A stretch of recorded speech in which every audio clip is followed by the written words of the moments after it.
ప్రశాంతతకు మారుపేరైన defence కాలనీలో అనధికారిక వాణిజ్య సంస్థల రాకతో నివాసులు తీవ్ర అవస్థలు పడుతున్నారు. ముఖ్యంగా కాలనీలోని ఖత్తర్ చాయ్వాలా షాప్ వద్ద జరుగుతున్న కార్యకలాపాల వల్ల నివాసుల స్వేచ్ఛకు భంగం కలుగుతోందని, ఆ షాపును తక్షణమే తొలగించాలని డిఫెన్స్ కాలనీ నివాసుల సంక్షేమ సంఘం నాయకులు నిరసన చేపట్టారు.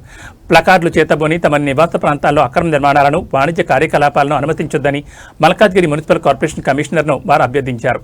చాయ్ షాప్ వద్ద వేల సంఖ్యలో గుమిగూడుతున్న జనసమూహం వల్ల కాలనీలోని ఆడబిడ్డలు ఒంటరిగా నడవడానికి భయపడే పరిస్థితి నెలకొంది. షాప్ పరిసరాల్లో యువకులు బాహాటంగా ధూమపానం చేయడం, మద్యం సీసాలతో గొడవలకు దిగడం, అసభ్యకరంగా అరవడం వంటి చర్యల వల్ల కుటుంబాలతో ఉండలేకపోతున్నామని నివాసితులు వాపోయారు. ధూమపానం వల్ల వస్తున్న పొగతో వృద్ధులు, పిల్లలు ఊపిరి పీల్చుకోలేకపోతున్నారు. 60 అడుగుల రోడ్డుపై యువకులు బైక్ రేసింగ్ నిర్వహిస్తూ భారీ శబ్దాలతో ప్రజల నిద్రను, ప్రశాంతతను దూరం చేస్తున్నారు. మేము ఎంతో కష్టపడి ఇక్కడ ఆస్తులు కొనుగోలు చేసి ప్రశాంతంగా ఉంటామని ఇళ్లు కట్టుకున్నాం. కానీ గత కొన్నేళ్లుగా పుట్టగొడుగులా పుట్టుకొస్తున్న వాణిజ్య సంస్థలు మా జీవితాలను అతలాకుతలం చేస్తున్నాయని సంక్షేమ సంఘం నాయకులు ఆవేదన వ్యక్తం చేశారు. అధికార యంత్రాంగం వెంటనే స్పందించి నివాస ప్రాంతాల్లో ఇటువంటి అనధికార వాణిజ్య కేంద్రాలపై కఠిన చర్యలు తీసుకోవాలని వారు డిమాండ్ చేస్తున్నారు.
నా పేరు శివశంకర్. నేను మారుతిపాల్ అపార్ట్మెంట్ నుంచి ఉంటున్నాను.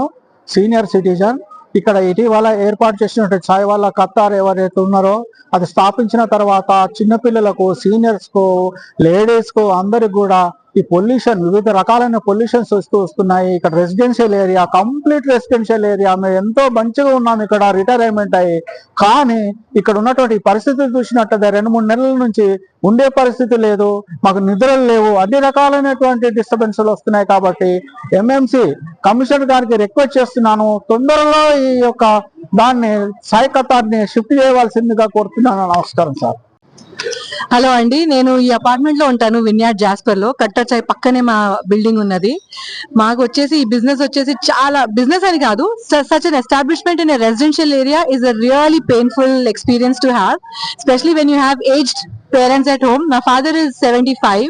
He is immobile and the only scope of entertainment for him is the balcony facing the road. Since this place has started, we are not able to make my father sit in the balcony because of the smoke that we experience. Smoke smell enta strong undante edo ma intlone evaro vachi smoke chesinattu untundi. Apart from that, my neighbor tuition nappistadi సాయంత్రం పూట. చాలా పిల్లలు tuitions మానేశారు just because this joint is open, because there's a lot of traffic around the corner, too much of nuisance. Apart from that, ratri puta after 11:30 12 o'clock people celebrate birthdays andi. Birthdays appudu em chestaru, ratri 12 o'clock they burst hydrogen bombs. Can you please imagine how horrible that is in a non festival season? So that's a very terrible experience, because being a youngster, I myself get shocked. I can imagine how shocked my parents must be, who are old age people. And apart from that, this is really not fair to have a commercial establishment in such a pure residential area. Everybody is giving example of Koyanko, F3, etc., which is located on the main street of the Defense Colony. But this is not a main street. This is supposed to be absolutely residential area. People have exams, people have jobs, people have diseases. I have dust allergy. I'm not able to survive with this pain. So this is really not done. I really hope management, the government really takes an action against such approvals, and not just in my colony, but also all across the colonies, because this is not acceptable conditions for a citizen to live. Ante andi. Thank you. ఇక్కడ ఈ వీధిలో ఈ hotel పెట్టడం వలన అందరికి చాలా ఇబ్బంది అవుతుంది. మెయిన్ మేము అటు ఇటు తిరగాలంటే అందులో ఓల్డ్ ఏజ్ వాళ్ళం కొంచెం మాకు అంటే ఎలా అంటే వెళ్ళేటప్పుడు వచ్చేటప్పుడు ఈ బైక్స్ అడ్డమైపోయి అందులో మా హస్బెండ్ కొంచెం జాగ్రత్తగా పట్టుకొని తీసుకెళ్లాల్సి వస్తుంది. అటువంటిప్పుడు ఎటు వెళ్ళిపోతుంటే ఏ బైక్ వస్తుందో కూడా తెలియదు. అందులో అన్ని నిలబడి ఉండటం వలన మాకు పక్క నుంచి రావడానికి కూడా అవకాశం కలగటం లేదనమాట. అందుకని చెప్పేసి మేము దీని గురించి ఇప్పుడు ఇట్లా మెయిన్ అంటే రెసిడెన్షియల్ ఉన్న చోట పెట్టడం అనేది చాలా ఇబ్బందికరంగా అనిపిస్తోంది మాకు. అందుకని దయచేసి మా ఇబ్బందులు గ్రహించి ఇది వెంటనే తీయించేస్తారని చెప్పి ఆశపడుతున్నాము. మా కోరిక సఫలం అవుతుందని ఎదురు చూస్తున్నాము.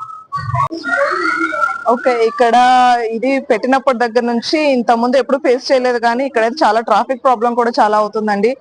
డ్రైవింగ్ చాలా ర్యాష్ డ్రైవింగ్ చేస్తున్నారు. ఇక్కడ 2-3 టర్నింగ్స్ ఉన్నాయి. ఈ కర్వ్స్ దాటేటప్పుడు లిటరల్లీ పిల్లలతో వాక్ చేస్తున్న వాళ్ళకి కూడా ఐ డోంట్ థింక్ అది సేఫ్ కాదు అనిపిస్తుంది. I'm resident of this colony. అయితే ఈ మధ్య మాకు మెయిన్ రోడ్ కమర్షియల్ అయిపోయింది కాబట్టి మాకు అక్కడ చాలా ట్రాఫిక్ జామ్స్ అవుతున్నాయి. Most of us are using this 60 feet road అండి. నేను చాలా సార్లు ఈ రోడ్ లో వెళ్తుండగా నాకు అసలు ఫ్రీ లెఫ్ట్ ఉండదు. వీళ్ళందరూ ఇక్కడ ఒక 50-70 బైకులు, అక్కడ 50-70 బైకులు, అక్కడ కార్లు, పైగా అది కాకుండా అన్రూలీ క్రౌడ్ అండి. అన్రూలీ క్రౌడ్ అంటే వాళ్ళు అలానే ఉంటారు, కానీ మనం హాంక్ చేసినా వాళ్ళు కదలరు మెదలరు. పైగా మనల్ని ఎదురు చూస్తూ ఉంటారు ఏమైనా చేద్దామని. మనకేమో భయము. సో అందుకని మేము ఏం చేసామంటే, అది ఏంటిది, ఎందుకు జరుగుతుంది ఇట్లా, మనం ఎందుకు ఇట్లా సఫర్ అవ్వాలి, ఇక్కడేమో మొత్తం అంతా పొగని వీళ్ళు ఏడుపులు, మేమేమో ట్రాఫిక్ వల్ల గొడవ, ఇదంతా చూసి పెటిషన్ వేసామండి. నేను 18th December నాడే పెటిషన్ వేయడం జరిగింది. ఎప్పుడైతే మాకు తెలిసిందో ఈ కట్టర్ చాయ్ వాళ్ళు ఇక్కడ షిఫ్ట్ అవుతుందని చెప్పి, అప్పుడే నేను భయపడుతూ వెళ్ళాను. ఎందుకంటే నా వెనకాల ఎప్పుడు ఎవరు లేరు. నేను ఒక్కదాన్ని పిటిషన్ వేసాను. ఆ తర్వాత February 23rd ప్రజావాణి, మల్కాజ్గిరి మున్సిపల్ కార్పొరేషన్ కి 2nd ప్రజావాణి సార్. అప్పటి నుంచి ఎవ్రీ ప్రజావాణిలో నేను టేకప్ చేసి ఫాలోఅప్ చేసుకుంటూ ఆఖరికి 4th April నాడు మన DC గారు రావడం జరిగింది. తర్వాత నెక్స్ట్ డే 28th March నాడు జోనల్ కమిషనర్ రావడం జరిగింది. ఇది unauthorized establishment, unauthorized construction within a residential area అని చెప్పడం జరిగింది. So he was given the orders of seizing the material. So 4th April నాడు సీజ్ చేసేసారండి మెటీరియల్ సీజ్ చేసినాక వాళ్ళు నోటీస్ ఇవ్వడం జరుగుతుంది కదా సాధారణంగానే. సో ఆ నోటీస్ పీరియడ్ 14th April కి ముగుస్తుంది. సో ఈలోగా నేను లా అండ్ ఆర్డర్ ప్రకారంగా కూడాను నేను అవినాష్ మోంతి సార్ని, ఆ తర్వాత వారేమో DCPని వెళ్ళమని, తర్వాత DCP ట్రాఫిక్ అందరూ వాళ్ళ డ్యూటీలు చేసుకున్నారు. వాళ్ళ ఇన్స్పెక్షన్ జరిగింది, సవ్యంగానే జరిగింది. సో ఇప్పుడు ఏంటంటే మేము మా బాధ ఇట్లా ప్లెకార్డ్స్ తోటి వ్యక్తం చేసుకోవాలనే ఒక కోరిక కలిగింది. అందుకని మిమ్మల్ని కోరుకోవడం వల్ల మీరు వచ్చారు. So this we would like to present tomorrow in Prajavani sir to sir మా కమిషనర్ సార్ రేపు వస్తామని చెప్పారు. So we want justice sir. We just want to live in peace and we want safety and security of our children, of our women and our daughters and seniors sir. ఇది ఒకటే కోరుకునేది. మేము ఎవరు against గా ఏం మాట్లాడలేదు. We are facing the after effects of one particular shop. After effects అంటారు దీన్ని, సైడ్ ఎఫెక్ట్స్ లాగా వచ్చినాయి మాకు. సో సైడ్ ఎఫెక్ట్స్ చాలా ప్రాబ్లమ్ గా ఉంది మాకు. ఇప్పుడు మీరే చూస్తున్నారు, ఈ మాత్రం పబ్లిక్ కే ఇంత జాగ్రత్తగా వెళ్లాల్సి వస్తుంది. మీరు ఇమాజిన్ చేయలేరు అసలు మామూలుగా అయితే ఎలా ఉండేది.